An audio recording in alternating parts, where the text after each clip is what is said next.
Hey everyone, I'm Matt, and welcome to the Good Trouble Show. Today we have Washington, D.C.-based journalist Matt Laslo joining us. But first, do us a solid and hit that thumbs up and subscribe button and ring that bell so you'll always know when our next show is coming up. Also, leave a comment. Let us know what you think about this interview. We always love hearing the good and the bad. We're pretty new at this and trying to up our game.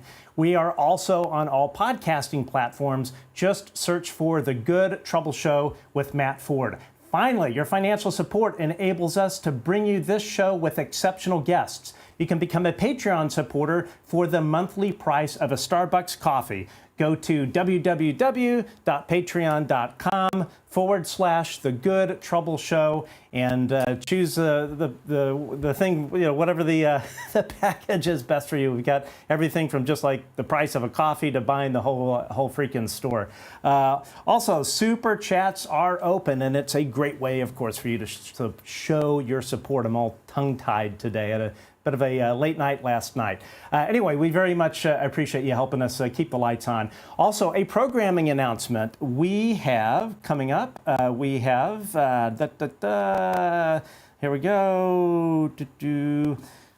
Sean Cahill will be joining us, U.S. Navy retired. This guy's always got something interesting to say, and of course, everyone knows that he was one of the people involved in the whole Tic Tac incident. Anyway, so that's going to be this coming Sunday, July 16th at 1 p.m., Sean Cahill. So today's guest has written for Vice, Rolling Stone, Wired, and the Daily Beast. Covering the political beat in Washington, he has been on fire, tracking down politicians and getting them on the record about the recent news on UFOs. Please welcome Matt Laslo. Matt, how are you, man? I live in the swamp. That's a loaded question. I got my pulse, so that's half the battle, right? Well, it's funny you say that. That was actually my first question. What is it like swimming in the political swamp, otherwise known as Washington, D.C.? Well, I've been here 17 years, and I got my start covering music in Philly years ago. So I say I know how to deal with asshole politicians from dealing with asshole musicians. Kind of the same? And the music and art scene definitely keeps me grounded way the heck outside of this town, along with the likes of Twitter and all that, but don't drink the water here. Yeah, I've heard it has a bit of an effect on you. So when you said you covered music, what was it? Just kind of like covering what bands are doing, or what specifically? I'm very curious about that. So I was in Philly. It was my junior year of college, and I was actually getting my start doing political reporting too, but covering town council and school board meetings. But then I started working for the Metro, this free daily that I guess it's the most read paper in the world because they have stacks of free dailies they give out in Stockholm, Beijing, New York, Boston, and Philly. But I love it. I would go to like 3 or 4 shows a week for free. Nice. Interviewing System of a Down, Sufjan Stevens, Citizen Cope, who was a drunk asshole and hung up on me. Herbie Hancock. But then since then, even though I've covered Congress now for 17 years, just did a piece for Raw Story on the RAP Act, looking at how prosecutors, especially in Atlanta, and we're seeing it, I think there's a case in DC, but also New York, how these prosecutors are using hip-hop artists' lyrics against them in court, along with their tweets and all that. Really? It's interesting because we don't accuse Johnny Cash of shooting a man in Reno, but right. when our black brothers and sisters say it, it's taken literally and not artistically. But then a few years back, I profiled Wayne Coyne from the Flaming Lips for Billboard, and then I broke some news for Vice in the middle of the pandemic shutdowns on how Mitch McConnell was doing nothing to try to save local stages, but he was taking calls with Kentucky's own My Morning Jacket and Sturgill Simpson, which Shows you politicians love their local bands. Oh yeah, they certainly do. Who was like your craziest interview as far as a musician goes? Well, there's one guy, people probably don't know him, but get to know him. His name is Chocolate Genius. Who? Anthony Thompson, from New York. Okay, yeah, I don't know him. I covered him in Philly. It was one of the few spots he'd go to. He'd only play in LA, New York, and then sometimes Philly. And I was like, why do you live in New York? You were raised in LA. He's like, well, if I was born in New York, I'd probably live in LA. He's a weird cat. But like in a past life, I was a cokehead, right? Coming out of high school. So I was homeless. No, sorry, you were or the musician? I was. Oh, got it. Okay, all right. My past life, I was 18 or 19. I dropped 20, 30 grand on coke. Right now I'm like 205. Then I was like 160 pounds. Anyway, then like studied to be a pastor after that, and then fell, as I told Senator Josh Hawley, then I saw the light and it was dark. Hence, I now write for Playboy, Rolling Stone, et cetera, et cetera. Awesome. But anyway, interviewing Chocolate Genius, I was there in his green room with this older, seasoned Philadelphia Inquirer reporter, and the artist, Chocolate Genius, goes to me, he goes, hey, you have any coke on you? And I was like, I've got some weed. And he goes, well, then what the fuck use are you to me? Wow. Okay. And that's been the Philly Inquirer guy. Knew him, and that's when he kind of stepped in, took the heat off me, and changed the subject. Well, because he also knew he had been in and out of rehab, so he shouldn't even be doing coke. But that one made me sweat, but also probably made me steely. There you go. Yeah, ready for all these nutty Washington politicians. So we'll. Yeah, sorry, kind of threw me a little bit there. So how do you corner these lawmakers? You know, I've listened to, and we'll listen to some of your interviews or statements with these guys. But like, how do you corner them? Are you actually like stalking them in the hallways, for hours on end? How does that work? So I describe congressional reporting a couple different ways, but probably the main one is our job is hurry up and wait. And so, even though I traverse the Capitol, my office is on the Senate side, and so I'm always going over to the House side and then coming back. So I average about 6 or 7 miles of walking in the Capitol each day. I've interviewed as many as, 70 or 73 lawmakers in one day. Because my main thing, I'm turning my bureau, the Laslo Congressional Bureau, or LCB, into a wire service, selling raw interviews to outlets, a lot of local outlets, spread nationally. My contention is the story's not here in Washington, but the politicians are. And so I want to, stay in touch with the public through,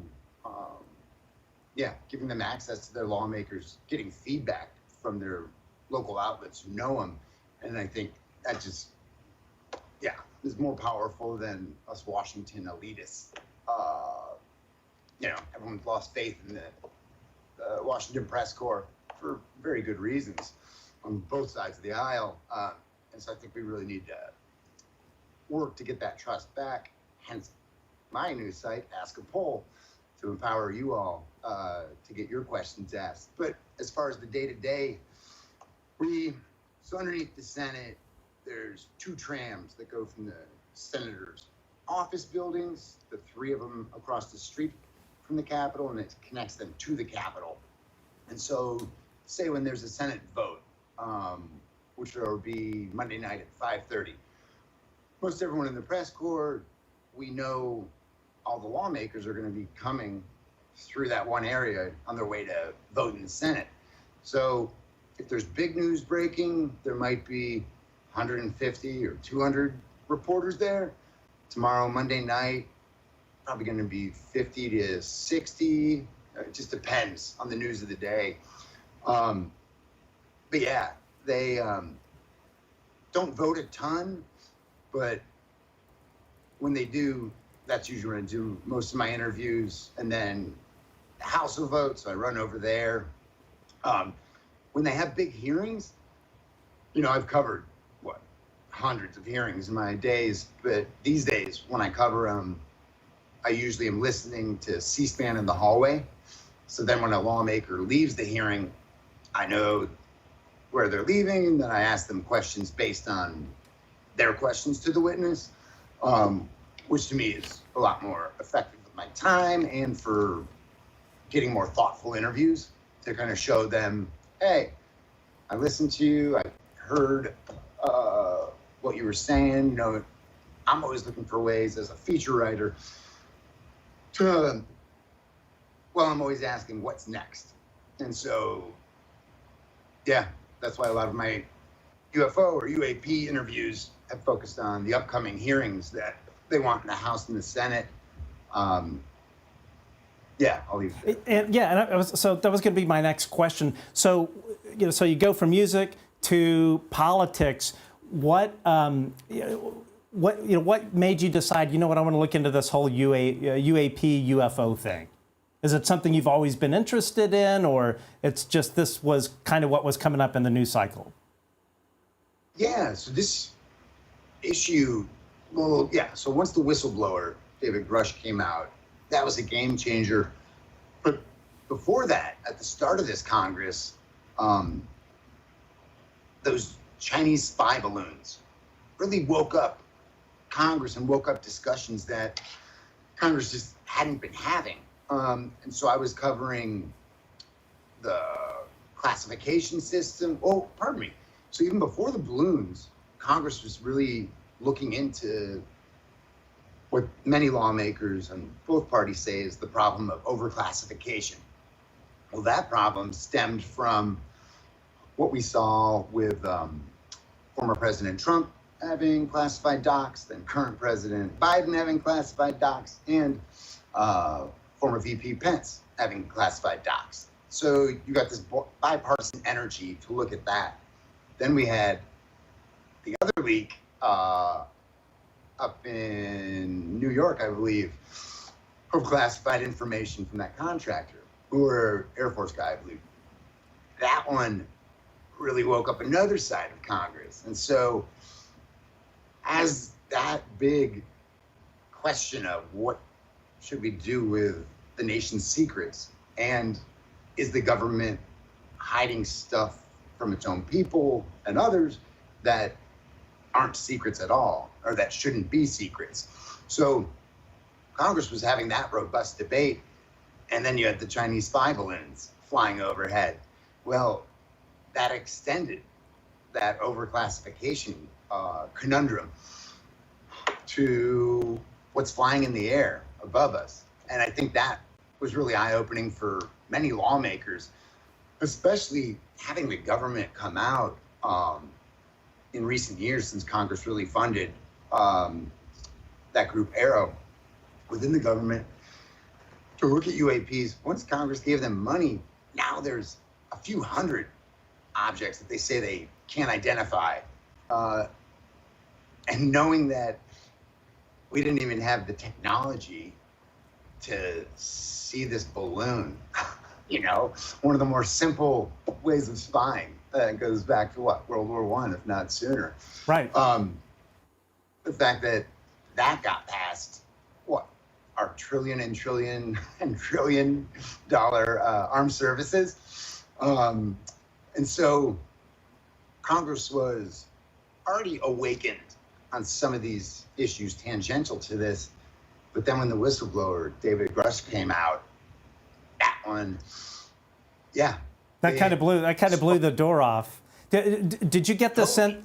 Did you get the sense that any of these congressmen just with? 'Cause one of the things that kind of threw me was when Grusch came out, sort of the silence in the beginning from these lawmakers. When Grusch came out, do you think they were kind of running for the hills, or how do you think that they were initially reacting to it? Well, so it's very hard to talk about any Congress monolithically, because each Congress is 535 members. who actually make up the part. And sorry, I'm also a professor at Johns Hopkins, where I teach political communications in our master's program. It's like history of the media, history of technology, and how lawmakers have adapted their rhetoric to new mediums over time. Well, so, pardon me, I lost my train of thought. I was asking on that. Sorry, go ahead. No, just refresh me. Yeah, what were you saying? Oh, so when Grusch first came out, lawmakers, what I noticed was that they were really pretty silent. So do you think when Grusch came out that they were kind of running from the hills and trying to avoid talking about him? That's where I lost my train of thought. That's all right. I do it all the time. Professor out. So, yeah, back to, and especially, so any Congress, it's hard to divine the will of it, especially if they're not voting on an issue. You know, then you can say Congress spoke in this voice or rejected this. Well, here, because we have this divided Congress, with Senate controlled by Democrats and Republicans in control of the House, you already have, well, and what Speaker McCarthy went through, the 15 votes to even get his speakership. So that really empowered a lot of these backbenchers.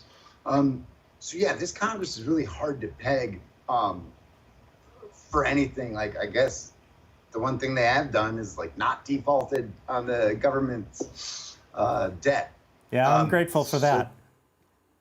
Right, but we can say, all right, they spoke in a unified voice there. Right. That's where it's interesting on this. You're seeing, well, in the day Grusch came out, party leaders were asked about it, especially in the House. And Democratic leader Pete Aguilar, he's like the Democratic caucus chair in the House. He was like, whoa, that was not on my bingo card, you know, and the whole press corps kind of laughed, you know?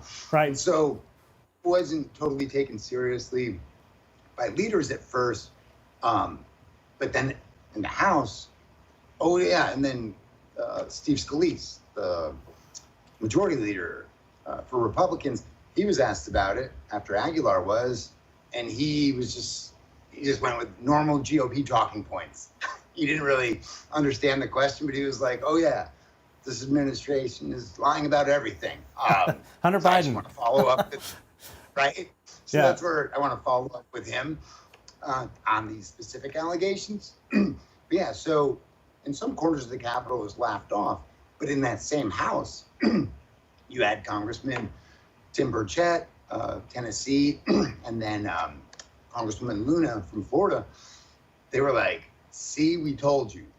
And Oversight Committee Chair James Comer was like, yep, this looks like it's been vetted. You guys are in charge of this investigation. And so, yeah, it was taken more seriously in some parts of the House. Now, in the Senate, it was interesting because Kirsten Gillibrand kind of latched onto it. She's a Democratic senator from New York, ran for president with like 20 of her colleagues back in 2020. I think so. And yeah. And so she took it seriously. In the Senate, senators are always a little more circumspect than their House colleagues. You know, the House is a bunch of rowdies. Because they've been pretty quiet about this whole Grusch thing, right? Wouldn't you say? Compared to the House? Who's that? I said, when you say that this, on the Senate side, they've really been pretty quiet and really haven't said much about it. I would put it this way. They haven't shown their cards. Ah, okay. Oh, I like that. Because a couple weeks ago, I dropped the first interview that really kind of opened my eyes. And it was kind of re-listening to my own interview with Senate Intelligence Vice Chair Marco Rubio. And what he said was, hey, we have a lot of, like, there's many whistleblowers who come before David Grusch, but he said this one is the only one that was vetted by the Inspector General, deemed credible, and then sent to us. So, like, the day Grusch came out, or the next day, Rubio was like, we're looking into it, and he was kind of quiet in his response to me. But then a week or so later, once his team and that committee was investigating more, and turns out they had already interviewed Mr. Grusch, there's just a sense of this is different. And, the skepticism from some senators was obvious and has remained obvious, but new questions were really evident in the minds of so many of these senators, because Grusch's claims are kind of twofold. And so the first one, that there's recovered craft and possibly also bodies or whatever, that's one claim. But the other claim that most every lawmaker has to take seriously is that the Inspector General vetted this person and said, hey, his complaints are valid. And his complaint is that the federal government has kept hidden from Congress these SAPs, special access programs. That one, and then I even brought that up to Senate Intel Chair, Mark Warner, who was pretty mum, again, introspectively mum, but he's like, I know, and I'm curious if he was thinking Iraq War. He's like, in his time being in Congress since 2009, he says he knows of some SAPs, or at least one SAP that was hidden from Congress. So as they investigate that claim, that's really the one I'm watching in, because that's the one most lawmakers are watching. Because what, if the government has craft, that should be easy to prove or disprove. Right. Show us the money. Right. But so, yeah, a lot of the interest from corners of the Capitol that aren't really interested at all in the UAP or UFO question, they're here at this debate. So it'll be interesting to see how they react to that other information that they weren't really looking for, but is now here. Now it's here. Do you get a sense that there's a greater concern? Like, I would imagine, like, the amount of time that you've spent in Congress, it's easy to sort of get a pulse of whether things are okay in the House, if people are stressed out, or they're having their cocaine parties or whatever it was that that one guy was saying was going on. Do you get a sense since Grusch that the tone is different, or the kind of just the vibe there? Do you sense any sort of change that you could attribute to this? Real quick, it seems like the Coke parties are now at the White House, but that's right. That's all about for another day. Right. But and again, most Congresses, it's hard to get a pulse of. This Congress is more bifurcated than most, where you have these fiefdoms, and those politics are definitely more on display in the House, where we're seeing the Freedom Caucus really flex its might, which is interesting because now you're seeing more moderate Democrats and Republicans kind of looking for areas where they can work together. But then you have this election coming up next year, so they can't be working across the aisle, or else they can't fundraise, So it'll be interesting, because even Tim Burchett, what he said, and this was on Steve Bannon's show 2 or 3 weeks back, 3 weeks, I believe, talking about Grusch, what he said is, that they only have one shot at this. And I'm curious if that's what came down from party leaders in the House. Like, hey, we're going to give you one hearing, make it a good one.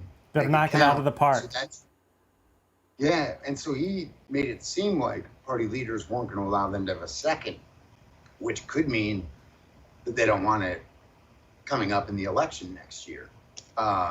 Because Burchett wants it before the August recess. Their first hearing And then once Congress gets back September, they have to fund the government and do some other end of year stuff. But then they're going to unplug, you know, spend their long holidays with the families and whatnot. And so then you'll have this brief, potentially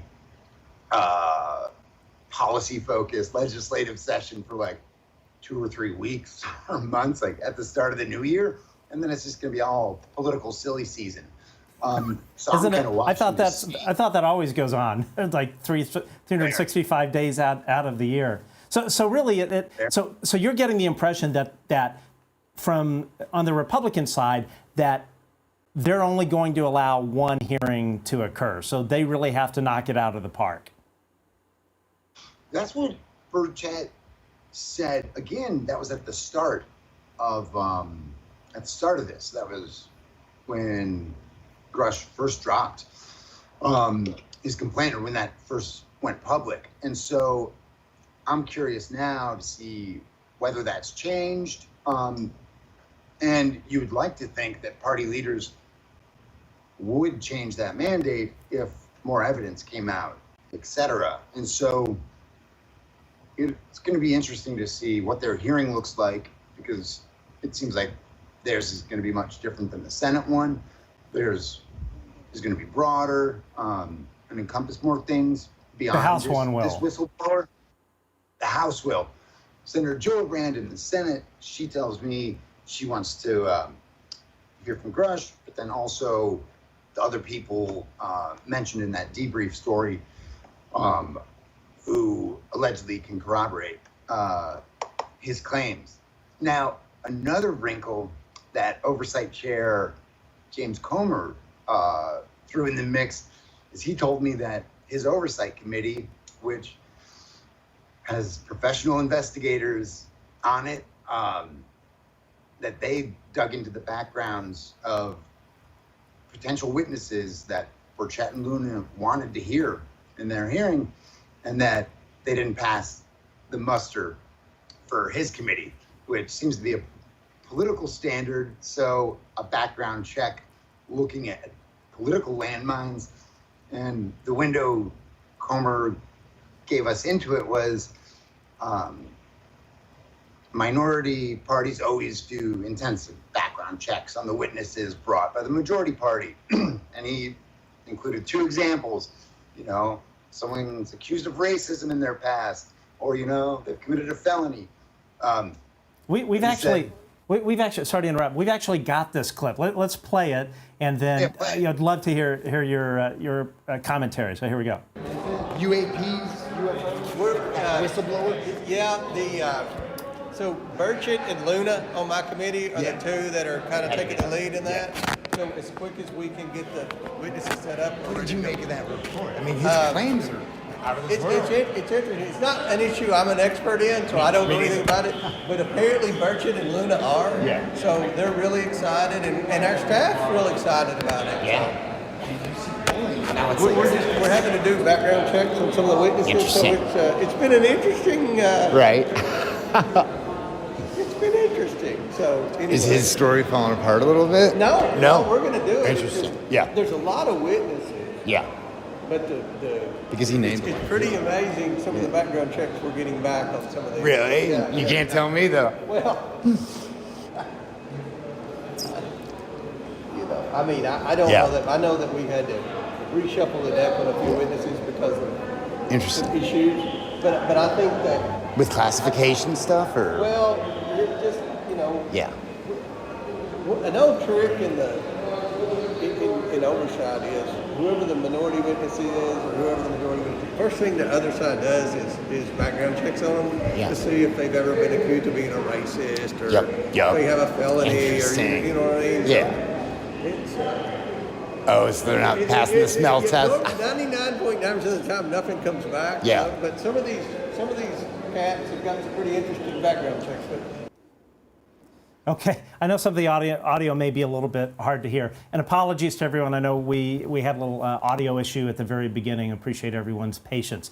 So yeah, these background checks. So I mean, I don't think he's like talking criminal background checks, right? It's more just, did he tweet something weird, or What do you think?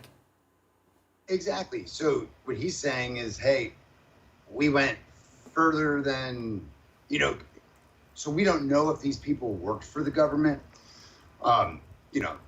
One of my many questions for lawmakers this coming week when they're back from taking a 2-week vacation for July 4th. And so we don't know whether, they were a part of the intelligence community, et cetera. What he's saying seems to, even if they were a part of the intel committee or community and, had intensive background checks done by the government at one point, what he's saying is, hey, we've got our own background check and it encapsulates some politics because they're a political chamber. And he's like, yeah, he said it's pretty amazing, the stuff that came up. So even though it seems like Luna and Burchett really wanted to hear from 2 or more of these folks, once Comer and his team looked into them, he said, no, I can't. We, as the House, as the House leaders and as the Republican Party, no, we're not going to allow these people, no matter if they're going to corroborate Grusch or, bring their own smoking gun. Comer says, nope, they're not allowed. I don't understand. That makes no sense to me. Why would they, especially if they have witnesses? I mean, certainly if somebody has a criminal background or something like that, I guess I would understand that. But these witnesses, I would imagine, have security clearances if they're able to speak about Grusch. So it floors me that they would cut that off at the knees, which kind of leads me into the second question, so we heard, of course, that Burchett, we'll play a clip from Burchett in a second, wanted to have the hearing before August. But now I saw somebody post on Twitter that this may now happen in September. Are you hearing anything about the hearing being pushed? And could this be the reason why, if Comer's preventing witnesses from appearing, I could see that pushing this hearing? Yeah, and because what Comer told me just mere days, if not the day before the House gobbled out for 2 weeks, he was saying, right now his team is looking to replace those witnesses. Now, as far as I know, they're not dozens and dozens and dozens of whistleblowers in the current federal government or who left it. And so the way I view it is, it kind of must cripple them. Well, especially because if they were vetting them because his fellow party members wanted to hear from them and thought that they had something important to tell the public and their colleagues, the fact that whatever they found now trumps that is intriguing. And so I'm curious whether that will cause a delay or, again, all Washington is politics. And so there could be other things at play when they get back from this recess. Leadership might want it in September or later for other reasons, but I'll have to fish around on that this coming week. Yeah, I would be very curious about that. I'm very surprised about the Comer thing. I wasn't aware of, and if this hearing has indeed been pushed, like you just said, Matt, I can completely see that being the case. Now, speaking of other Republican congressmen, Tim Burchett, who I'm actually politically I don't agree much with what he stands for. I'm a Democrat, but I am very supportive of his efforts on the UAP issue. He's got an open invitation to come on this show anytime. I think he's doing really great work on this. So here is your experience with Mr. Burchett. Now to the good topic, UAPs. Yes, sir. I was just talking to Comer, and he told me to talk to you and Miss Luna. Yeah. Well, What do you hope is? Well, we want to first get I to the heard you on truth. Steve Bannon. I want to get. I want to get people who actually have knowledge of it. The Pentagon has put these guys in charge of it. They can't even spell UFO, and it's a joke. It's just they're just hosing the public, and what the Pentagon's ultimately going to do is ask for funding. And all I want is unredacted files. That they have. Interesting. And because they've already got information that we'd like to see. When we have a whistleblower saying they've collected they have bodies, they have craft, and I'd like to hear his testimony. Yeah, what do you make of what that article, but his claims? Gillibrand told me she wants to offer him the opportunity to either classified or a public hearing. Well, that's the trouble with classified briefings.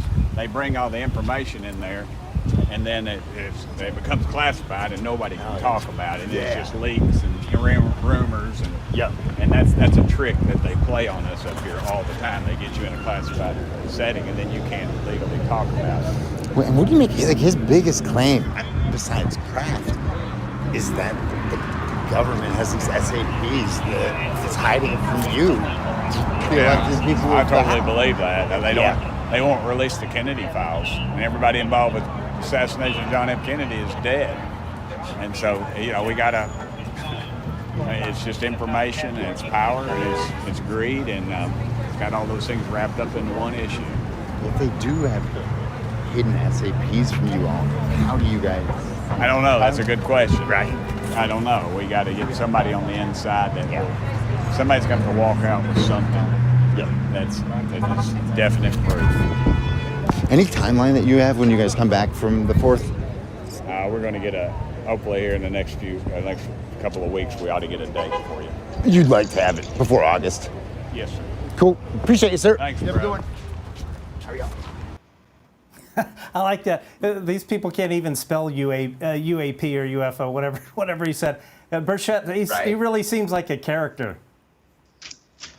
Oh yeah, he's what they call him, like the congressional comedian or whatever. some publication did a piece on him about like he's always cracking jokes, but like the levity is always perfect for the moment, kinda. So yeah, he's a fun one. Doesn't seem afraid of the press either. So I'm gonna be talking to him a lot. I think that's great. Again, Congressman Burchett, if you're watching this, we would love to have you on the show. Absolutely. So one of the things that he spoke about was this kind of trick of holding a classified hearing where they dump, of course, all of the goods, but then they can't talk about that. And what he was saying is that that's kind of a mechanism for the Pentagon or the intelligence community to be able to fulfill their obligation, but none of the people in Congress, they can't go out and talk about it, right? Is this a fairly common thing, as he said? Yeah, and this is a hard one for me as even a veteran congressional reporter, because lawmakers don't talk about classified stuff much or at all. Which actually, to circle way back to one of your first questions, that's why this Congress was eye-opening in many ways, because here they are, just right at the start, having all these classified briefings on balloons, and then right after the spy balloons, what did we see? The Air Force shot down 3 or 4 objects that they couldn't even identify. And then they stopped that because the public was freaked out, which means there's just objects floating above us that the Air Force wants to shoot down, but now can't for political reasons, but also doesn't know what the heck they are. Yeah. So that's where it's been interesting seeing these classified debates now come out in the open. But Burchett, when it comes to this, he's got his line in the sand and says, nope, if they want to do classified, I'm not even going to attend, because he comes at it from the transparency angle, which for him is rooted in one briefing they had. I need to circle back with him on this, but what I recount him saying is Matt Gaetz, the congressman from Florida, helped spearhead a briefing that I believe Burchett, Gaetz, and Luna were at, but he says kind of talk to Gates because it's classified. So Burchett doesn't even want to talk about it, but I guess Gates has talked about it. But what they say is in that briefing, which might have taken place in Florida. I think so. What they were shown in there was aircraft or craft that moved in ways that no human craft that we know of moves. And so I think he wants that. Well, he obviously wants that out in the public. So it'll be interesting to see. Well, because right now, what's happening behind the scenes is you're having a tussle. There are certain things that the intelligence community and Pentagon officials have told, especially senators, that senators have to stop themselves from saying certain things that they want to tell me. Like Senator Warner, head of the Intel Committee, he stopped himself in our interview and was like, I've got to hear from staff what I'm allowed to say, because Interesting. It's a felony. Yeah, and it's a felony for any of them to divulge classified information publicly.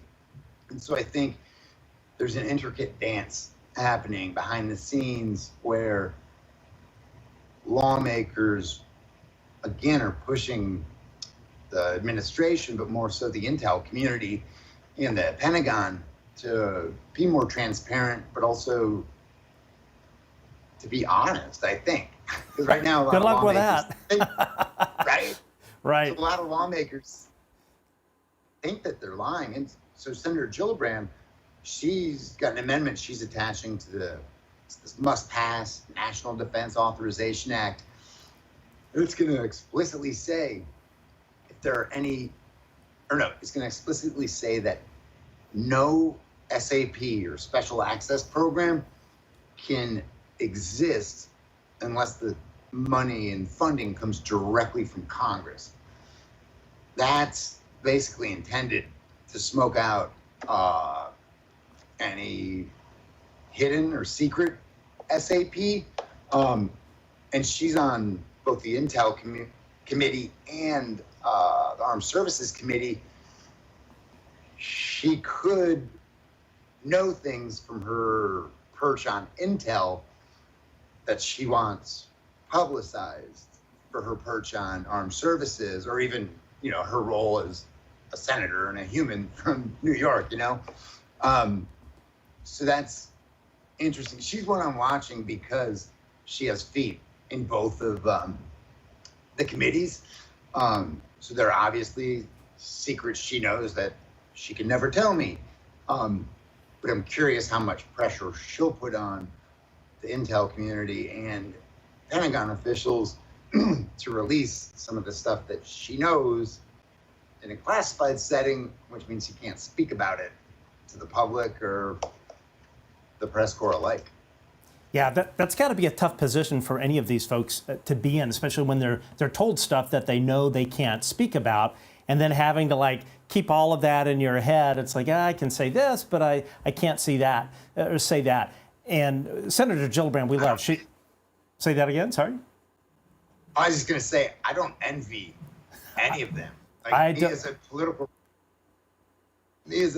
reporter for 17 years, I'm going to my grave with a lot of secrets. Unless I get Alzheimer's and then just spew them all, which would be interesting. I wouldn't wish at the end of my days. I wouldn't. I'm not going to wish that one on you. Now, obviously, Senator Gillibrand has been very supportive of transparency and all of this. She was on our show, I think it was back in May, and she is just a rock star when it comes to this.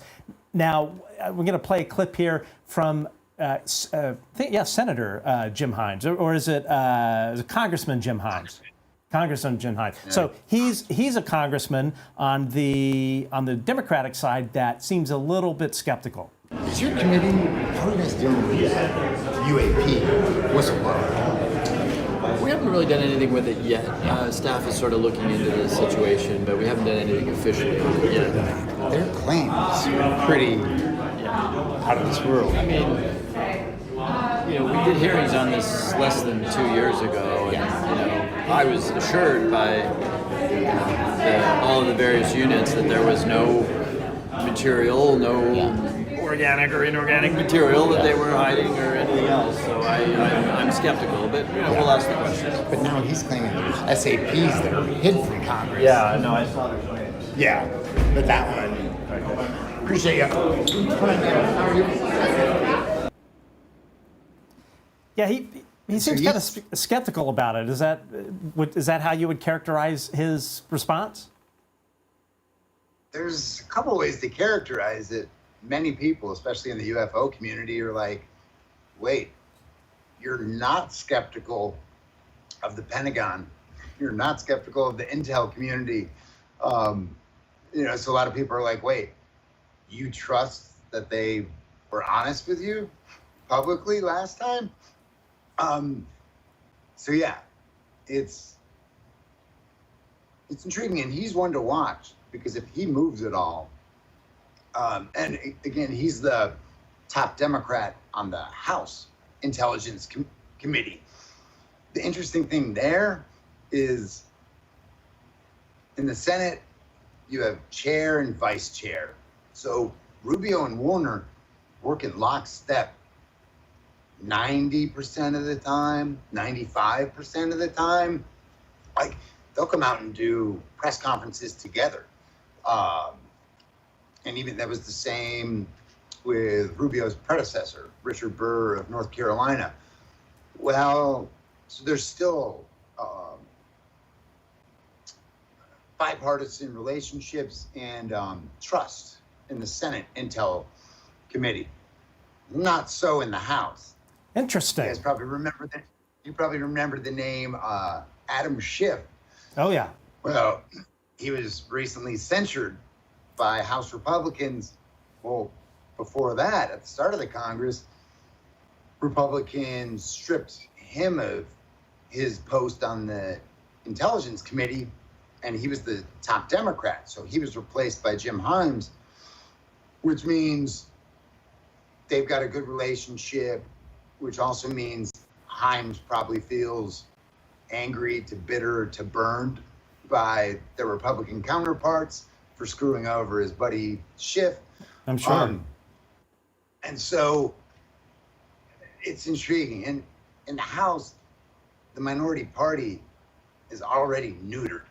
Like, so they don't matter. And so I'm curious whether the Republicans on the committee know more than Himes, or whether Himes hasn't truly investigated this yet. So he's one I'm watching as this rolls on to see if he changes at all or softens his what seems now like innate trust in these Pentagon officials. Yeah, I don't trust these Pentagon or intelligence officials as far as I can throw them. Go ahead. Here's my thing. I don't trust politicians. Right, there's that, yeah. That's puts me as a congressional reporter in a hard spot, but that's why I'm always talking to people outside of Congress, but then also talking to numerous lawmakers and playing them against each other, and not just like the Hunger Games. And part of our job as reporters is like we break news. Like what? My interview with Senator Cory Booker from New Jersey. It was like 2 weeks after Grusch blew the whistle, shall we say? I've got that. Do you want to play it? You want us to play it real quick? Sure. I think it's actually kind of funny. It's one of my favorite ones that you did. Watch this. Hey, what do you want from me? Have you looked into that UAP, UFO whistleblower? To the UAP whistleblower. Yeah, the new one. I don't know. I want to find out about it now. Did you ever? Yeah, Gillibrand's planning hearings and stuff. You haven't really been. I haven't dug into it. My staff No. is obsessed with it, though. Yeah, right? Yeah. I did a piece for Wired on it, and now I'll there's find out. I wanna thousands. Yeah, look into it. Piece. I want to read the piece. Will do. Okay, so you're chasing him down the hallway or on a bus or something, and the first thing he says is, "What do you want from me?" What? That's Right? freaking hilarious. Was he scared? Like, what Where did that come from? He's always joshing me. I covered him for years. I was the correspondent for WHYY, Philadelphia's NPR station, which has a signal that goes all throughout Jersey and then also Delaware. So I used to interview the president when he was a Delaware senator. So I've known these folks a lot. Like, I've been in the Capitol longer than I think 75% of lawmakers now. So I'm one of the first faces they see when they arrive for their freshman orientation. I make a point of it, and I help them find the ladies' room or men's room, show them where things are, just to, get them, rope them in early. Right. And so Booker, he's like always joking with people, and I guess especially me. So he's just a very playful senator, but that one stands out to me because Booker, that was the first time he heard of it. So I guess part of our job as reporters in the Capitol is breaking news to lawmakers. I'm curious because he says his staff is really into the issue.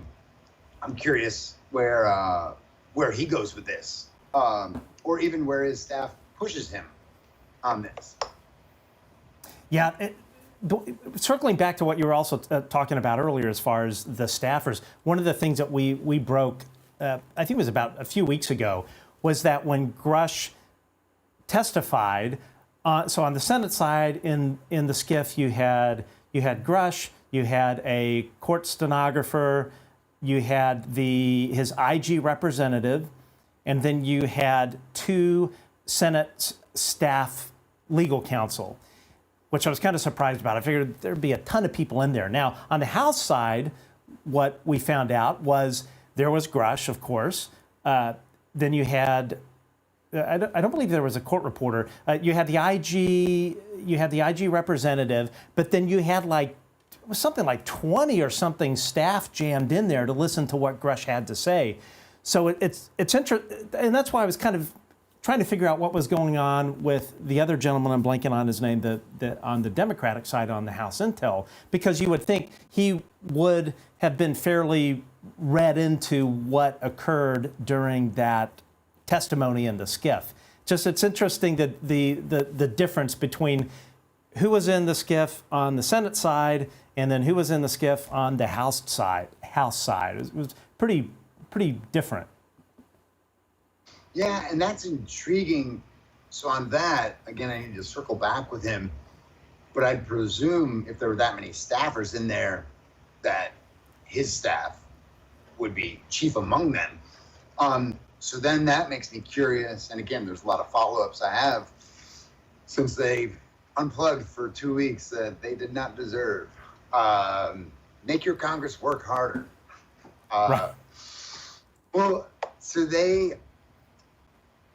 I'm intrigued because if his staff was in there, they would have been asking his questions. So then I'm curious what Grusch replied, but again, we don't know if his staff was in there. So yeah, this is one where, I'm just going to ask a lot of lawmakers, a lot of questions, and then just keep on them. Go ahead. Well, because my chat, and again, there was a brief chat with Himes. You'll hear in my interviews a lot of times lawmakers are running to catch a vote. In the House floor, that was Himes and I in the basement. There's probably 30 lawmakers around us waiting for the bank of 3 elevators to come down and usher them to the second floor of the Capitol so they can vote. And so sometimes you just get a lawmaker for 20, 30 seconds, or even sometimes 5 seconds, and you break news. And so it'll be interesting. My follow-up question to him would be, was your staff in there? What did you think of the answers you got to your questions? Because Grusch seems completely antithetical to the testimony Congress got 2 years ago. Right? So someone's lying. And again, Burchett's point is declassify a lot of this stuff. because it will back up those claims. So we'll see. I mean, yeah, but just knowing how, like, the dynamics of the House, especially knowing that the Republicans on the House Intel Committee booted Adam Schiff, the top of the Democrats, on the committee. And so that bitterness could and will play out on and impact policy, which is a shame. All these political fights, we as the American people, we're the ones who end up getting screwed because our politicians are petty. I would say we can, at least for now, rest in the seriousness of the Senate, which we might not be able to say in a year or two, or 5 or 6, but they're still maintaining and going out of their way to maintain good relationships and trust, and kind of checking their politics at the door, mostly when it comes to these very serious matters. It definitely is serious. One question that I wanted to ask was, from where I'm sitting, it seems like the Republicans are really out messaging the Democrats on this subject. Like, of course, everything. Yeah. So what are the Democrats just asleep at the wheel? I don't understand this, because obviously Kirsten Gillibrand is doing amazing work on this, but it's like you don't hear a peep out of the Democrats on the Hill. Certainly not in the White House. I mean, it just blows me away. You would think that this would be such an opportunity for them to show leadership from an optics point of view. They've done all of this great work, Senator Gillibrand and others, and our hat is absolutely off to her. But I just wonder if it feels like the Republicans are winning the messaging war on this topic, because there's just nothing coming out of the Dems, it seems. See, and this is where it's interesting, because Republicans aren't monolithic on this. But even a lot of Republicans took it seriously. I'm remembering, because I did a piece for Wired magazine on this probably 3-4 weeks ago, right after, or a couple weeks after Grusch came out. And yeah, that's weird. It's one that, but it doesn't totally cut across party lines. So I'd say we're seeing more skepticism in the Senate, and that kind of cuts across party lines. In the House, Republicans, well, again, you can't talk about it monolithically, because you have Burchett and Luna, who leadership is now empowered, and they're kind of in the Matt Gaetz camp, so that, like, the three of them are very active on this and pushing it. But when we first brought it up, the day it came out, to the head of the Foreign Affairs Committee in the House, Mike McCall from Texas, he said his first reaction to reading Grusch's whistleblower testimony was to immediately forward it to the Republican chair of the Intel Committee. So that was his first reaction. Okay. And he was taking it very seriously. Again, because of that claim that the federal government, the bureaucrats, are hiding. Well, bureaucrats / public servants, right, are hiding the lifers. Yeah, they're hiding this from Congress. And so I want to circle back with them, but I would say the momentum is different. And again, I view it Senate versus House, as opposed to falling neatly into the normal Republican versus Democrat BS that we see. This one's a little broader than that. That's where I also want to circle back with Indiana Democrat Andre Carson in the House, and even Adam Schiff. And I'm kind of curious. I also want to talk to Adam Schiff's opponents in the California Senate race, because there's 3 members of Congress running for it. And I'm curious if this issue gains any traction in that very heated primary. Are you hearing anything as far as a Senate hearing on this coming down the pike? Any rumors of that? Well, Gillibrand said she wants, and she's going to leave it to Grusch, but she told me she wants, or she's going to offer to him whether he wants to talk in a classified setting to senators or if he wants to do it publicly, which is called a hearing. And so it'll be interesting to see what happens with that, because I know the Senate has been diligently investigating behind the scenes. What we're going to see in the coming weeks and months is how much of that they actually do air publicly. Gillibrand, I didn't really get a sense of timing from her, but it was, or no, I did. There was urgency. She wanted it sooner than later. Where that falls, and I think Congress only has 3 or 4 weeks, but they're going to be back in session this summer before they give themselves basically the entire month of August off. Wow. So, yeah, Must be nice. Because they vacation so much and campaign so much, it really kind of cripples their policy time here in Washington. And so party leaders, especially before they go away for a month, they might want other issues in the headlines as opposed to this one. So we'll see. I'm curious even how much party leaders are a part of the optics here, but more so the investigations here.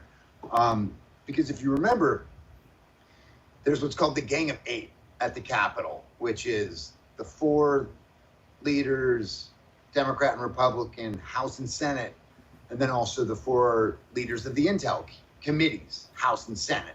So that's called the Gang of 8.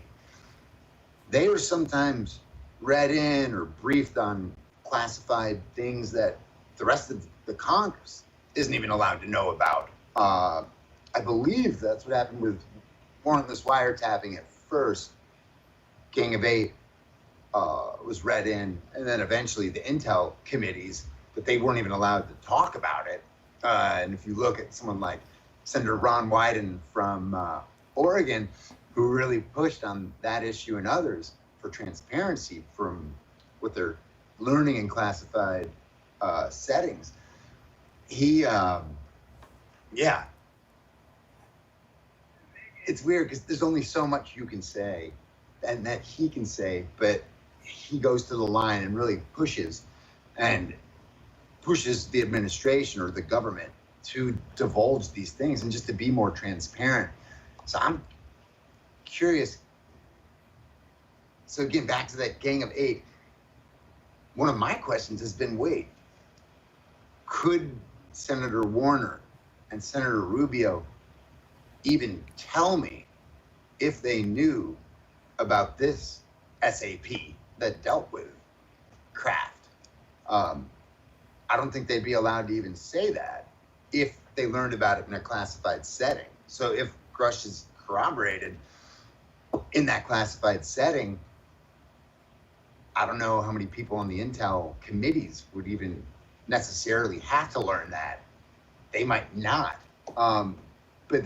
So again, there's interesting dynamics just because of government secrets, national defense, all those things. But what you do have from both parties, both chambers of Congress, is they're really pushing the Intel community more than they ever have, at least since I've been there, to really open up the government in ways that the government bureaucracy has just gotten so used to being secret for the sake of being secret.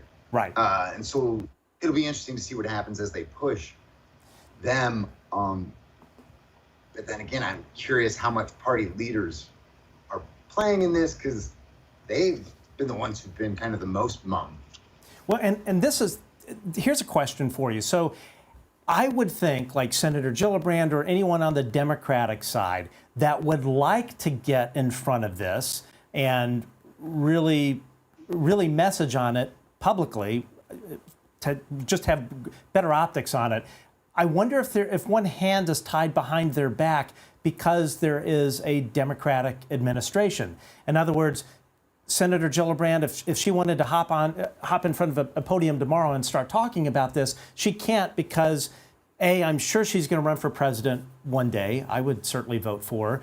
But I would think that Democrats on the Hill have to be careful so as not to make President Biden, the administration, look bad or to put them on the spot. Do you think that could play into any of this, any of the sort of silence it seems on the Democratic side?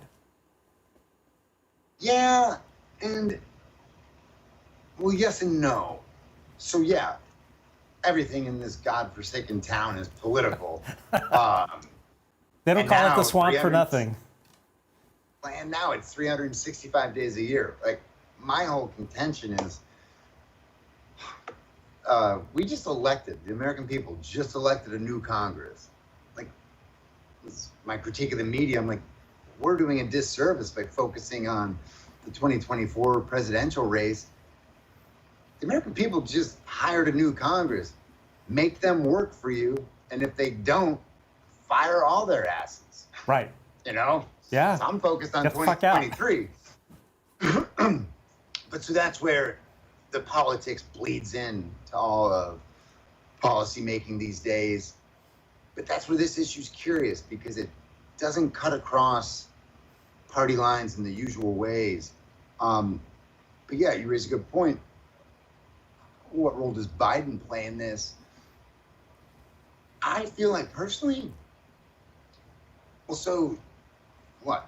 He's an old man, which also means he's a little bit, you know, he's got that like senior statesman view of the Senate and the intel community and of the government and their secrets. So he's not one pushing the envelope. He seems like one very much rubber stamping what the bureaucracy or public servants, whichever you want to call them. So I don't, well, and because if Grusch's claims are true that this dates back decades or half a century, then that would predate Biden. So I could see Gillibrand and others going really hard on this in a way that wouldn't, or in a way that would try to save Biden's face and the Biden administration's face. Because yeah, Biden is commander in chief, but the Pentagon is its own beast. Right. You know? Yeah.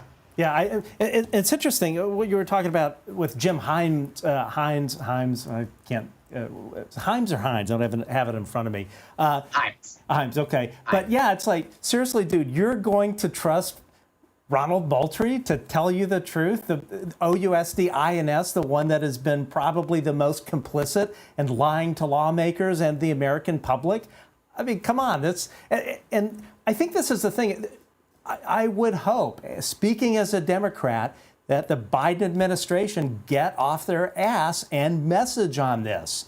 It's a unique opportunity for him to go down in American history as the president that drops this truth, and B, it's just the right damn thing to do. Biden, you get off your butt and do something about this. It makes me crazy, the silence that we're seeing over this.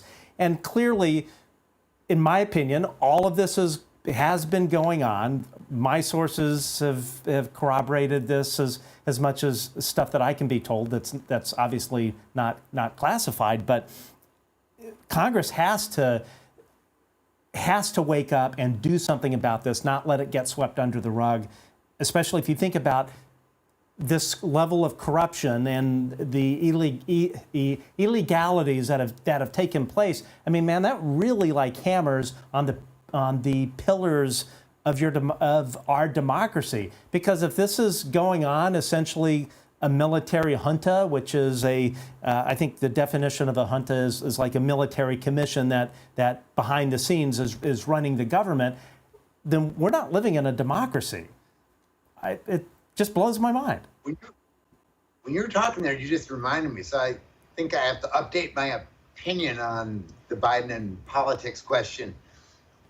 Because, yeah, you just reminded me the way this all started was the administration not knowing what these spy balloons flying over America were. So while that was terrible for America, terrible for the Pentagon, it was particularly terrible for the Biden administration, which would make you think that they would want to, well, so what does the government traditionally do? They want to bury that. You know, they don't want people talking Nothing to see here. Drive on. Right? And so Right. I could see, that vein in the government.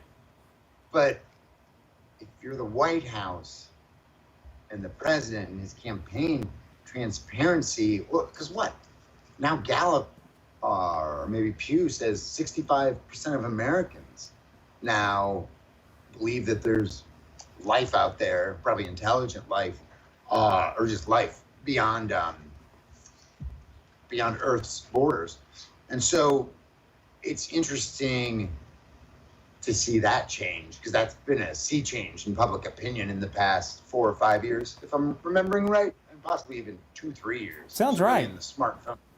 Yeah, and really in the smartphone era, it looks like, just from a brief overview of the polling on this, it seems like now that, even if you look at the videos shown to Congress when they had the first hearings last year, 2 years ago, those videos speak for themselves. And until the government says, oh, this is what that is, this is Chinese craft, or this is Northrop Grumman's new toy that we're buying for some reason, the public isn't going away on this. It'll be interesting to see how much pressure they put on their lawmakers. But yeah, the administration could definitely use this moment we're in, this very special, particular, and odd moment we're in, right, to really be open in ways they haven't. Now, again, I'm not holding my breath on Biden, but we'll see what those around him and how they push him, and even especially Gillibrand, because what she's doing, the White House is watching, because the Pentagon is surely watching it. So yeah, she's one to watch, because she's not like a Bernie Sanders or an AOC, where every once in a while they're a huge thorn in the side of Biden, that progressive versus moderate tension we see in the Democratic Party. And so she'll be interesting, because especially when it comes to the Pentagon, she's been relentless. And I'm thinking of sexual assault in the military. She pushed it for years, even back to when John McCain was cursing out the press corps, usually jovially. Right. I miss calling me a bastard. But so that'll be interesting to watch, because again, with the sexual assault stuff, Gillibrand didn't let up. The military was forced to finally admit some things internally and tried to address them internally, and then they failed. And sexual assaults went up, I believe, or didn't go down, which could have been for more reporting or whatever. But she was relentless, and she's got military bases in New York. She's got lots of veterans there. So she's been able to be very aggressive, politically and personally, with our armed services in ways that haven't alienated her from that community. She's very proud of her work on the Armed Services Committee, and some say supporting the military-industrial complex, for lack of a better term. But so that'll be interesting to watch what she uncovers, because she's taken very seriously on all three sides of the aisle: Republican, Dem, and Pentagon.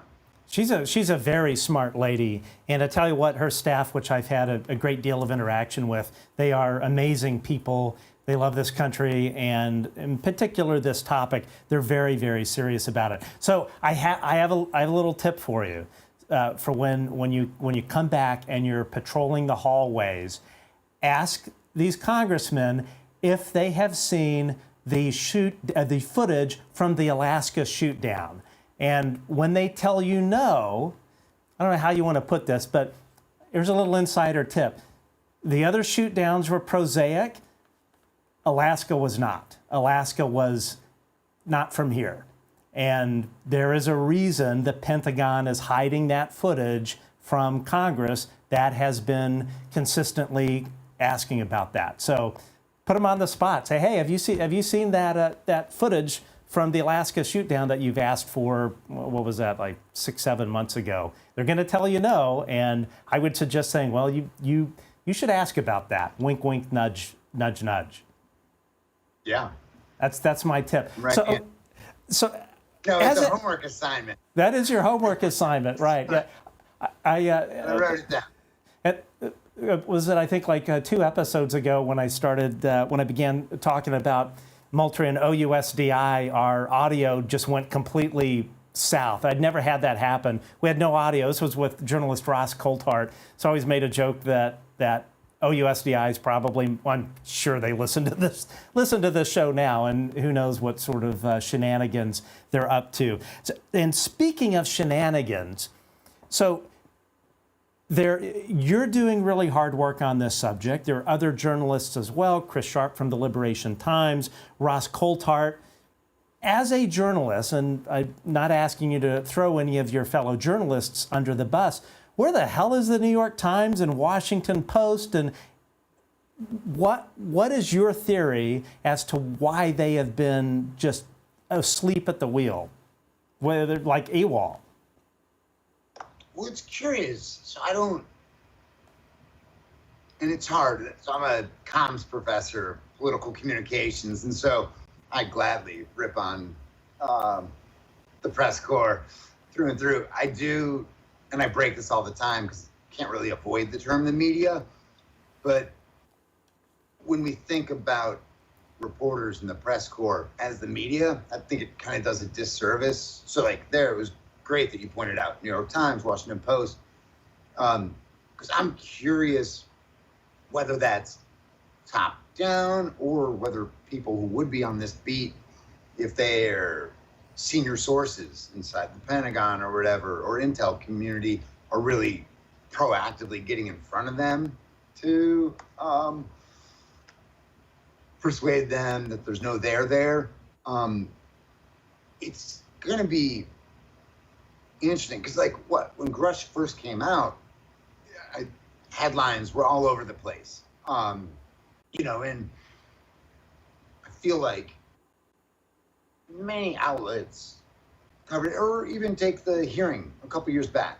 Many news outlets were there, probably cracking some jokes or whatever. But this one, and especially if they go and have public hearings in the Senate, I think that one, it'll be impossible for the Washington press corps to not cover seriously. Because, well, and even in light of what we saw with the spy balloons and stuff, you would think every news outlet would be all over this because, the problem with today's press corps is, for one, they don't read. And for two, they just chase the next shiny object instead of really circling back with lawmakers, which is why I kind of love being a feature writer. Because, I'm always the asshole asking about guns when there isn't a mass shooting, So I keep these issues on my front burners all the time. And so, yeah, and you'd think with all the resources they have at those publications that they would be doing impressive follow-ups on this. Do you think, like one thing you always hear people say is that, and I personally believe this to be true, and just curious as a journalist if you think this is the case, that if there is, well, let's say like you're Julian Barnes from the New York Times, and you're covering national security, and obviously he develops contacts within the Pentagon that give him information on background, and they're doing him a solid, they're doing him a favor.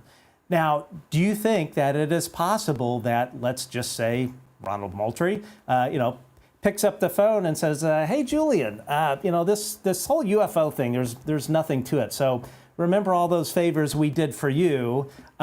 You got to do us a solid. And there's this lady named Susan Go. I want you to talk to her. She's going to tell you what we once said in the New York Times." Is that like a conspiracy, or do you think that could occur? See, that's where it's just not that neat. And even like you'd be a shitty intel officer or Pentagon official to be that explicit. Like more so what happens here in Washington is just like they'll really inundate that reporter with information or fact sheets or whatever, negating what they don't want covered or debunking it. It wouldn't, like even when publications get scoops or whatever, it's not done in a totally transactional way. It's more the White House comm staff goes down their list of outlets and says, Washington Post gets the scoop this time, Christian Science Monitor next time, New York Times the next time. And that's their way of keeping those reporters in good graces. Not necessarily owning them, but kind of gaining their trust and then manipulating them to their position. So that's where we as the press corps have to always remain skeptical and curious. And yeah, the skepticism needs to cut both ways, agencies and lawmakers in Congress. Because I think that's where a lot of those publications kind of fail, because they bifurcate their coverage between what lawmakers are saying and what's happening on the ground in the administration and nationwide. Me as a one-man band, like Me small too. bureau. So that's why covering this for askapol.com, covering UFOs and stuff is great, because the community keeps feeding me information, people to look for, and questions to ask them, which is huge. That's a great asset. So yeah, I'll be pulling the thread. I love that. So if let's say that you did work for the New York Times, as a reporter, could the editor, and I imagine I already know the answer to this, or I do know the answer to this, but could the editor say, "Hey, Matt, stop looking into this UFO stuff," and then that's the end of it? Yeah. At First Amendment, editors can say whatever the fuck they want. Good reporters tell them to go fuck themselves, but quietly. Right. You keep digging and digging if you have questions. Now, editors, I thought you were going to ask this. Now, editors can and have spike stories. When you say spike, what do you mean by that? Or like killed stories, or sat on them, refused to publish it for one reason or another. Either maybe that editor's sources, they call up the Pentagon and a general gets on the phone with that editor and says, "Hey, national security reasons," or maybe they have a relationship from back in the day. So they've gained that person's trust. And then when that general says, "Nope, there's no there there," the editor instantly believes that, even though the reporter is saying different things on the ground. And so we'll see. What does Burchett say? He says, show me the money, because the way this ends, they got to come out and show us the smoking gun, because I think his point there is then it'll be undeniable. My cynical response to him is, we can't get anyone to agree that this is a pen anymore. You know? Yeah. So good luck with that, brother. But right. Yeah. Yeah. It's your own personal truth, whatever that is. Do you think that there are ever any sort of, let's just say, financial relationships between the Pentagon and, let's just say, somebody at the New York Times? Is there any sort of financial transaction that would surprise you? Does that occur, or is not so much?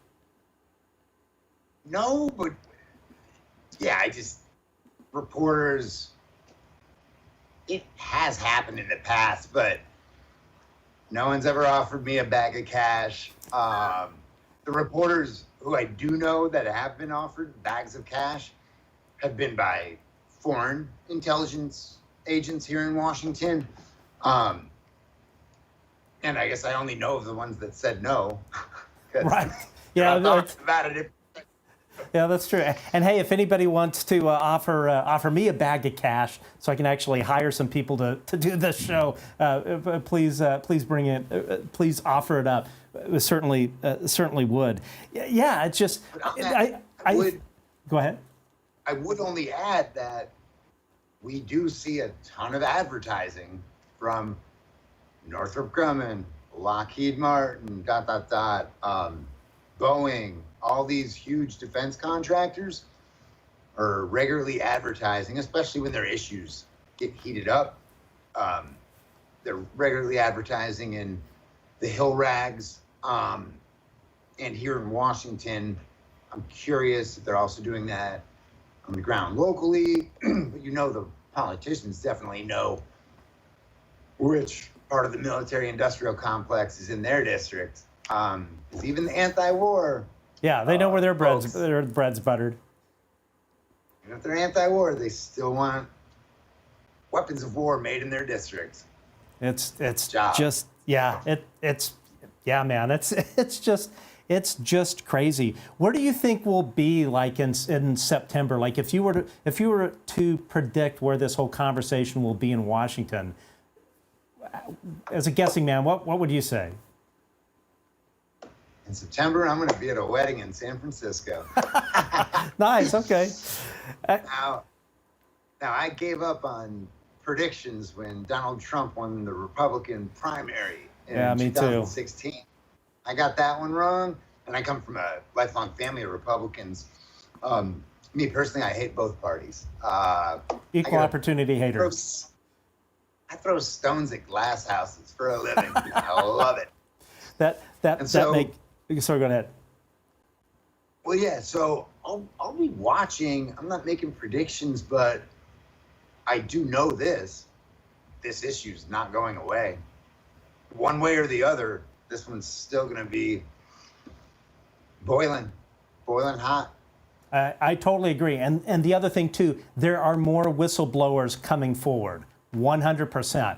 And this is going to reach a critical mass. One of the things that I've messaged to my contacts in Washington is when the news, when it sort of reaches critical mass of news of physical threats of violence that have been made against these whistleblowers or whistleblowers' families, once people understand the pervasiveness of that, it is going to be impossible for lawmakers to ignore it. And more importantly, it's going to be impossible for the Biden administration to not step up and get off their ass and do something about this.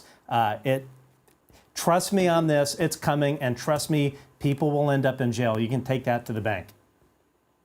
And I'll add this. I think one thing that might be happening right now is many people who work in the Pentagon or at NASA, they might be watching to see how Grusch is treated and how his corroborators are treated, and that might influence their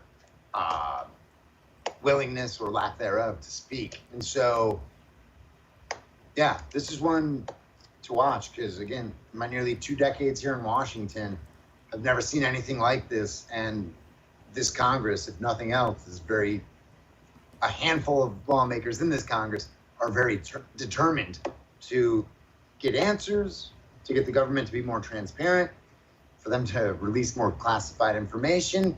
So yeah, it's one to watch.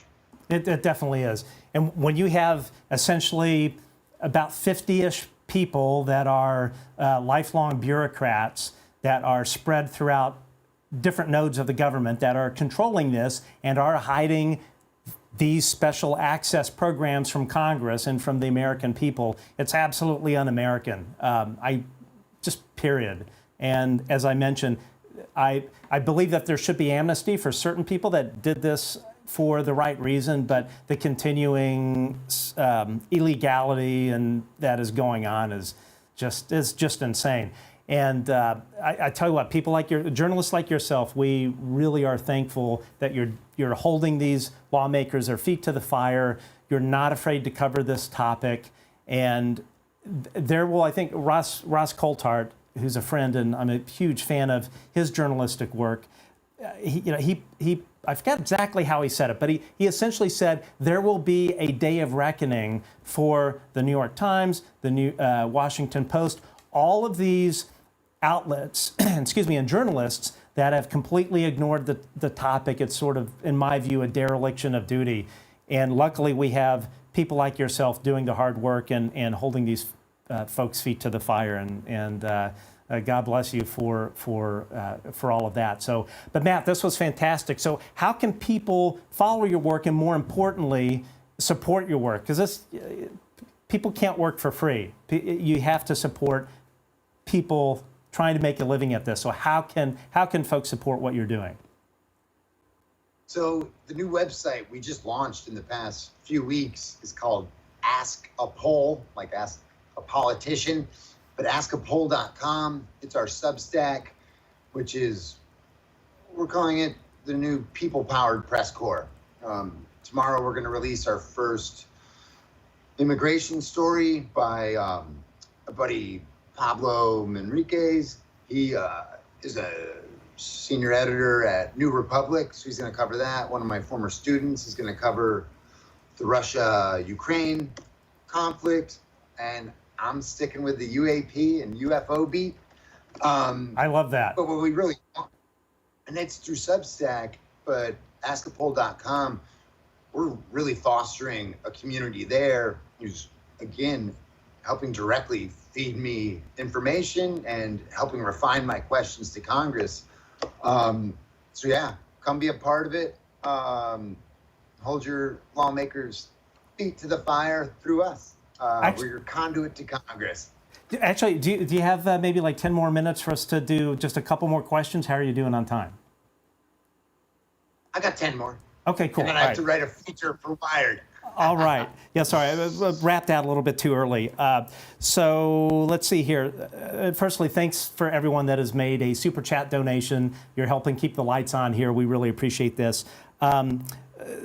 Narwhal Forever, I can't know I'm butchering the name. Would you ask Congress to investigate if hidden UFO tech could help fight climate change? Grusch claimed that we could have been generating clean energy for decades from reverse engineered UFOs. I think that's a fair question.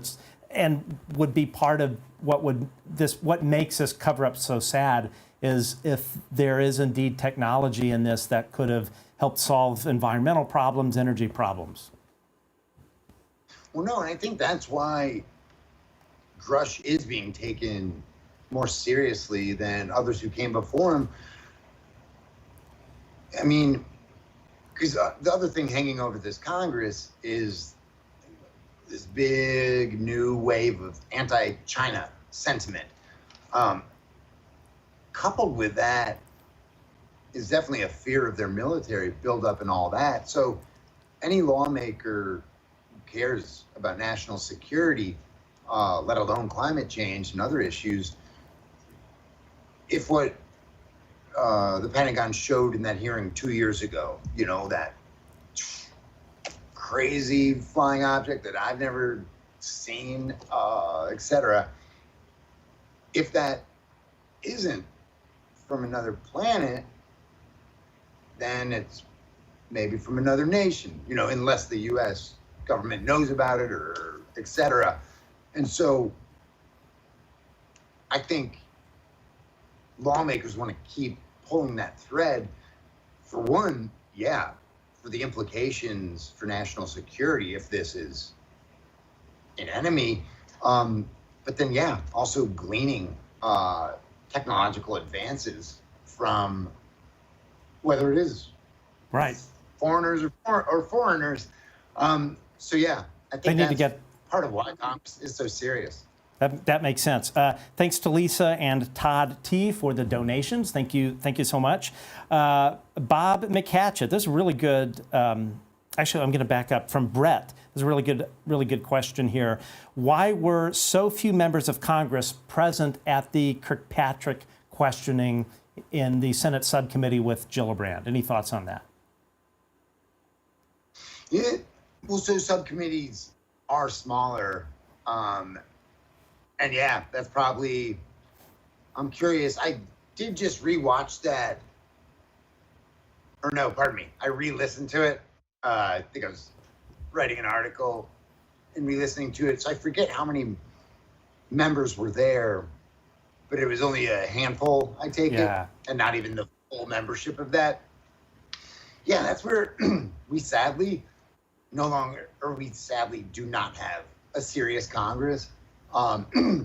They are very excellent at fundraising. What did we hear? I think it was in 2010, this writer Packer for the New Yorker did a piece on the Senate called The Empty Chamber.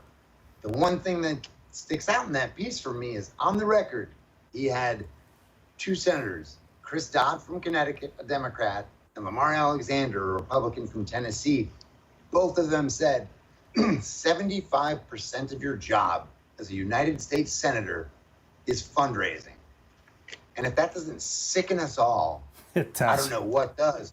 But I'd say part of the reason a lot of lawmakers weren't there is they didn't care about the issue, and they have other priorities, namely their own reelection. So pressure your lawmakers, let them know you care about the issue, and I bet they'll show up next time. Got it. Well, Matt, I know you've got a heart out here, and I'm sorry we weren't able to get to all the questions, but thanks for taking time out of your Sunday to be with us. This was a blast. Would definitely love to have you back on. Anytime. Awesome. And let's see here. Awesome. Yeah. We'll definitely have you back. And again, Sunday, everyone, we have, this coming Sunday, we have U.S. Navy Chief Master at Arms retired, Sean Cahill will be our guest. It's going to be a lot of fun. And folks, if you enjoyed the show, please tell your friends about us. This is how our show grows. It's all out of word of mouth and support by all of you. So, Matt, good luck on your story today, and look forward to your next bit of chasing lawmakers down the hallway and getting great comments from them. Thanks for joining us. Thanks for having me. Thanks, man. Okay. Cheers.